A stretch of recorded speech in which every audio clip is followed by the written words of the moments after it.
Well, hey there again, YouTube. It's PD Two Finger, and today I'm editing video and playing around with making music, I guess you'd call it. So here in my video editing software, Sony Vegas, we have the video track up top, and then we have the audio track, and this is an accompaniment audio track. So yeah, in here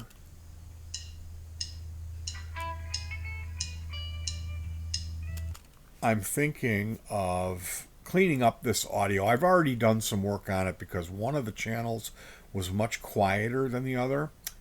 So, a neat feature inside of Vegas, and today we're just basically talking about some features and some software that you might find helpful if you weren't aware of them. So, I go to Options and Preferences under the Audio tab. Not audio device, just audio. We see here Preferred Audio Editor. So you go and click Browse and navigate your way through C drive program files, x86, Adobe Audition to audition.exe, or whatever your favorite. Let's say you use Cubase for your audio editing. Whatever you like to use, go ahead and select that in this window for your preferred audio editor. Then at any time you want to make changes for your audio, you can use your favorite software. Just go ahead and slide up here to open in editor, and here we go. There it is. It's open. Now, one of the things that you will run into from time to time is needing the tempo of a piece of music. In this case, I wrote the piece of music and I was just lazy in that I did not document it. And now I'm finding myself wanting to use a delay program, a VST echo, that doesn't really have an adjustment to make the echo fall in line with the measure, because it does that automatically off of the tempo of the piece of music. And in this case, the tempo was set to 75.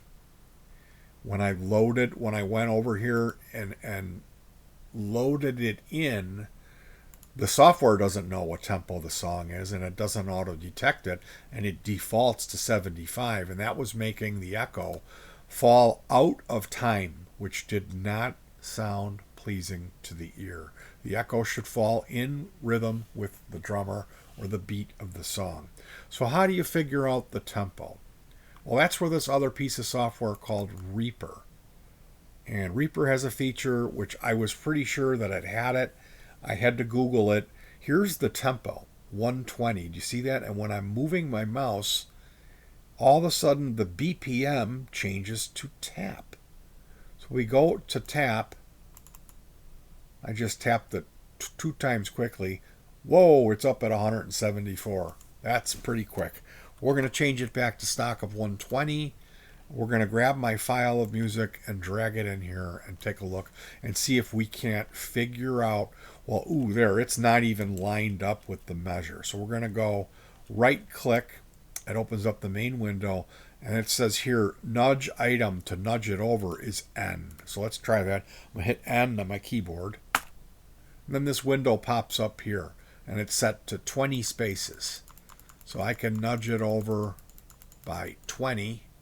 We'll see, we'll try to get that first one lined up pretty good. There it is, it's lined up on the measure. And here's the next measure. We can see it's not lining up. This is longer. It's going over. So that means that this song, the tempo is slower than the stock 120. Now, if I go in here and I start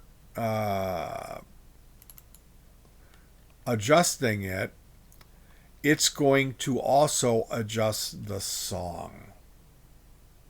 If I speed up the tempo, it speeds up the song.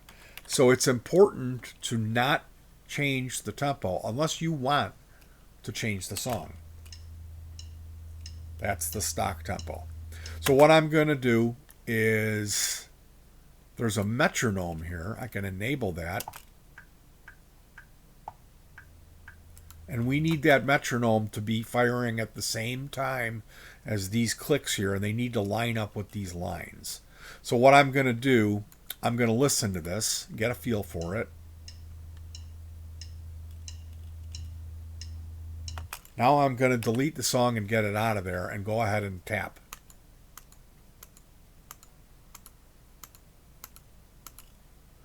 And it's at 93. That's what I tapped out. So let's see how good I did. Is it going to line up? It's probably going to be close. Yeah, it is close. It's a little bit off. It looks like our song is firing after. So this is too fast.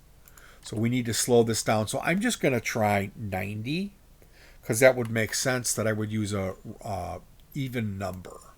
So let's see how it lines up at 90. It's off a little bit. Let's nudge it over. And there it looks like it's lining up. So let's go to the fourth measure and put the first.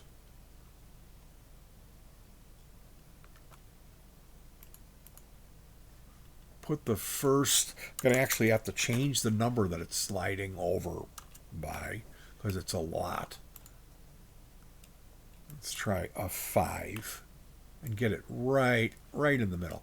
Okay, so now we can put our metronome on, and we're going to hear how this lines up. See if it's about right.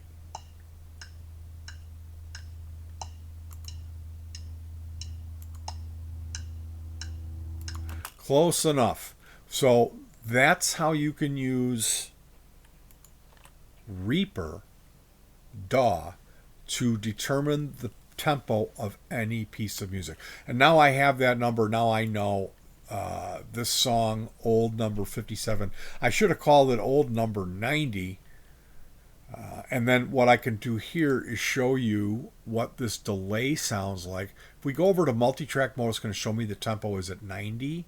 Then we'll go into edit mode, and I'm going to select the beginning there, and we will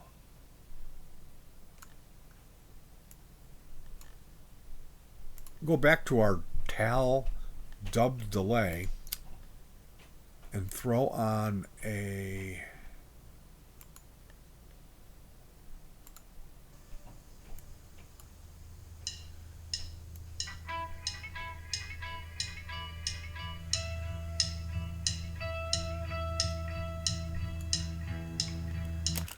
the delays are perfectly in time. Here's an 8th note delay.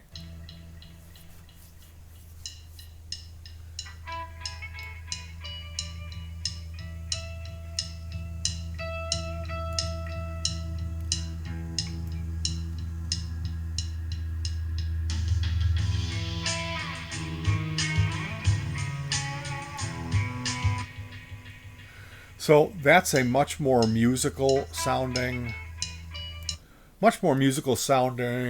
It's easier on the ears than if the delay time would be off a little bit.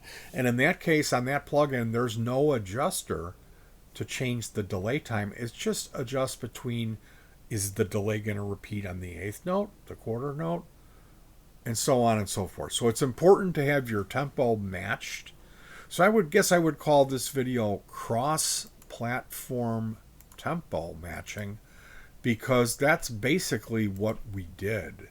We used a few different platforms. In the beginning, I was editing through Vegas, and then I opened my song up in Adobe Audition, but the tempo was wrong initially. It was set to 75 when I first went through this process. That's what it defaulted to for some reason. And I mean, the software doesn't know the tempo. It doesn't know. When you drag and drop or it opens up that piece, it has no idea. So It's important to know the tempo when you're dealing with time-based effects, and this is a quick and easy way to determine that utilizing Reaper. As far as recommending that you use Adobe Audition, keep in mind it's old, antiquated software. There are people out there that like to use it, but really it's much better to learn something that's new and supported before you fall into the trap that I did of falling in love with an antiquated piece of software and having everyone send you nasty emails and make hateful comments about how you're overweight and lack of employment and acne in the comments section. So I hope that was helpful for you guys. We got some new, well, that's debatable, right? Is anything new? Am I a bad guy for not making music? Am I a worse person for making new music? You tell me. That's what the comment section's for. And if that's going to fail you, feel free to email me and let me know how much I've let you down with my lack of employment and obesity and everything else wrong with me. That's what I'm here for. Anyway, you guys should have some new music for you today. So enjoy that, and peace.